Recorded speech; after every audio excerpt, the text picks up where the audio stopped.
सबको राधे राधे। एक बड़ा सुंदर प्रसंग है। कहते हैं कि वृंदावन में एक मंदिर था बिहारी जी का, और उस मंदिर के अंदर तीनों टाइम आरती हुआ करती थी।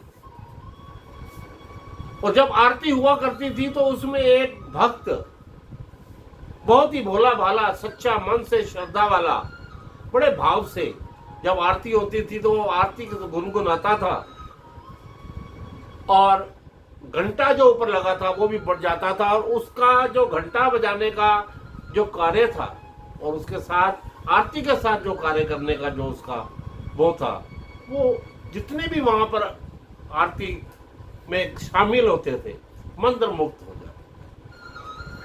इतने भाव और श्रद्धा से वो उस आरती के समय घंटा बजाते।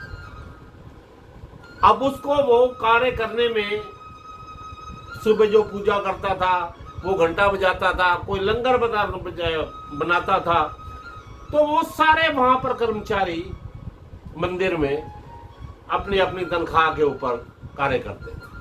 तो उस बेचारे को भी कुछ मिल जाता था, भोजन भी मिल गया, और वो तीनों समय आरती में घंटा बजाकर तो उसका भी गुजारा चल जाता। अब समय बीता तो दूसरे ट्रस्टी, नए ट्रस्टी आ गए। अब नए ट्रस्टी आ गए तो वो थोड़ा पढ़े लिखे थे, तो उन्होंने अपना दिमाग लगाया। उन्होंने कहा भी ऐसा है कि आज के बाद ये जितने भी पुराने वर्कर हैं इनको सबको निकालो और इनकी जगह सारे पढ़े लिखे लगाओ, क्योंकि पढ़ा लिखा अपने तरीके से काम करता है। अब वो भी कुछ पढ़े लिखे थे। अब वो जो मंदिर का बेचारा घंटा बजाता था आरती के समय, उन्होंने उसको भी निकाल दिया, और बाकी कर्मचारियों को भी उन्होंने निकाल के उसकी जगह जो थोड़े पढ़े लिखे थे उनको वहां पर लगा दिया। अब जो दूसरा आया, जब आरती होती थी तो वो जब घंटा बजाया, लेकिन वो जो आनंद आता था उसके बजाने में और उसके गाने में, वो लोगों को आनंद खत्म हो गया। उन्होंने कहा कि वो कितने भाव से गाता था। और ये अब वो सारे मिलकर एक दिन क्या हुआ कि उसके घर गए। तो गरीब आदमी था, तो जब उसके घर गए तो उन्होंने कहा भी तुम मंदिर में आया करो और अपने उसी रूटीन से, जैसे आरती के समय आप काम करते थे, घंटा बजाते थे, आप भी वैसे बजाया।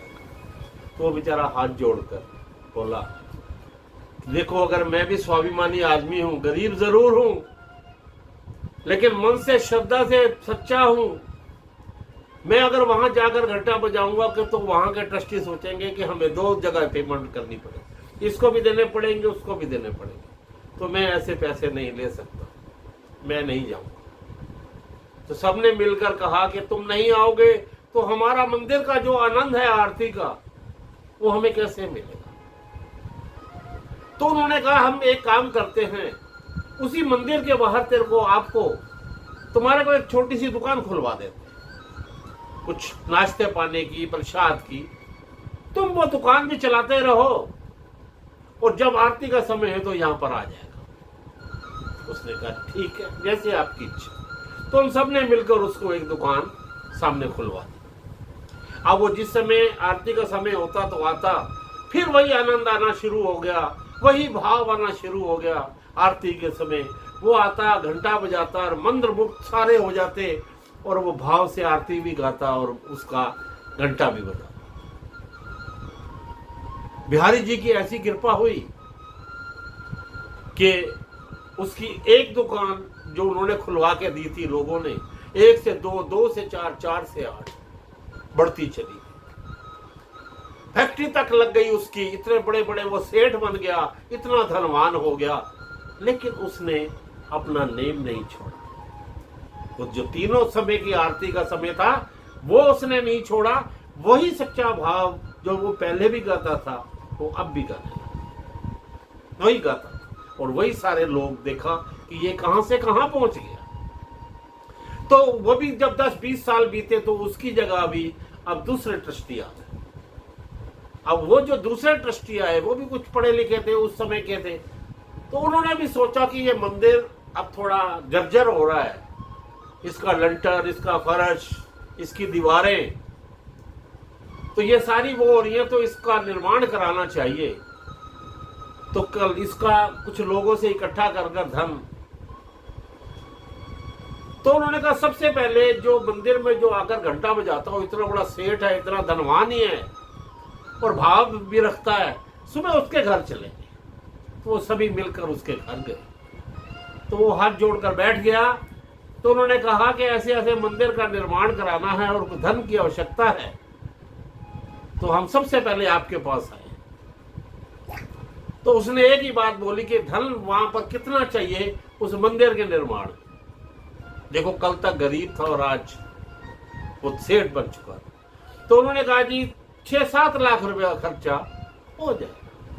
उसने अंदर अपनी पत्नी को हवाई लगाई और अपनी चेक बुक मंगवाई। उस चेक बुक के ऊपर उन्होंने उनको कहा कि ये पैसे भर लो, 8 लाख रुपया भर, और उसके बाद और भी चाहिए तो वो भी दूंगा। अब उन्होंने 8 लाख रुपए भरे और उसने चेक फाड़ के उनको दे दिया। तो ट्रस्टियों ने कहा कि आपने इस पे सिग्नेचर नहीं किए, साइन नहीं किए। तो वो हाथ जोड़कर बैठ गए। उसने कहा मैं अनपढ़ आदमी, मैं साइन नहीं जानता, हाँ, लेकिन सच्चे भाव से, सच्चे मन से उस प्रभु का सेवादार हूं। मैं तो अपने अंगूठा यूज करता हूं, अंगूठा मेरा लगवा लो और आप सुबह चले जाना, आपको पैसे बैंक से मिल जाए। तो उसने वो अंगूठा लगाकर उनको दे दी चेक। तो उनमें से एक ट्रस्टी जो उनका प्रधान था वो बोला, एक बात कहूं अगर आप बुरा ना माने, वो कहता है कि आप अनपढ़ हो और इतने धनवान और इतने सेठ हो, इतना पैसा आपने कमाया हुआ है और आपने 1 मिनट के अंदर 8 लाख रुपया मंदिर के निर्माण के लिए दे दिया। और मैं तो यही कहता हूं कि अगर आप कहीं पढ़े लिखे होते तो पता नहीं कहां होते। तो वो हाथ जोड़कर बैठ गया। उसने एक ही बात बोली, उसने कहा सुनो, मैं अनपढ़ हूं लेकिन श्रद्धा भाव से कार्य करता हूं प्रभु का। अगर मैं पढ़ा लिखा होता तो शायद किसी मंदिर में घंटा ही बजा रहा होता, उसी की तनख्वाह लेकर वहीं तक पड़ा रहता। ये तो मेरे बिहारी जी की कृपा है, मेरे पास कुछ भी नहीं था, उसी ने इन सबको भेजा और मुझे मिलवाया और इन्होंने मेरा ये सारे कार्य कराया और आज भी उसी की कृपा से मैं वहीं पहुंचा हूं। मैं अनपढ़ ही ठीक हूं, मुझे भाव, क्योंकि मेरे भाव और श्रद्धा में मुझे पढ़ाई नहीं चाहिए। तो पढ़ना लिखना कोई गलत नहीं है। आपसे यही विनती करूंगा कि चाहे आप पढ़े हो, लिखे हो, कुछ भी हो, लेकिन मंदिर अगर जाते हो, किसी धाम पे जाते हो, किसी आरती में जाते हो, किसी भी भजन में जाते हो, किसी सत्संग में जाते हो, तो श्रद्धा भाव से जाया करो। क्योंकि अगर पढ़ाई ही पढ़ाई सोचकर चलोगे, भाव नहीं रखोगे, संस्कार नहीं रखोगे, तो परमात्मा साथ नहीं देगा।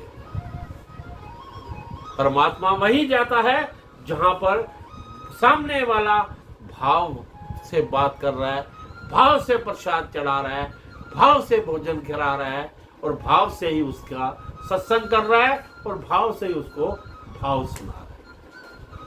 तो प्रभु मेरे बिहारी जी उसी पे ही कृपा करते हैं।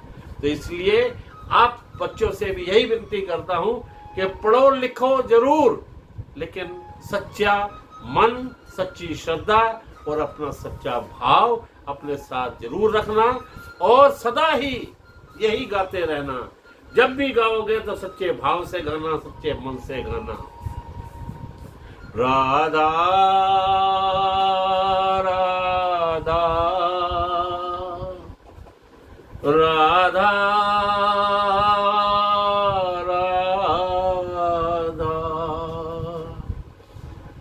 राधा राधा राधा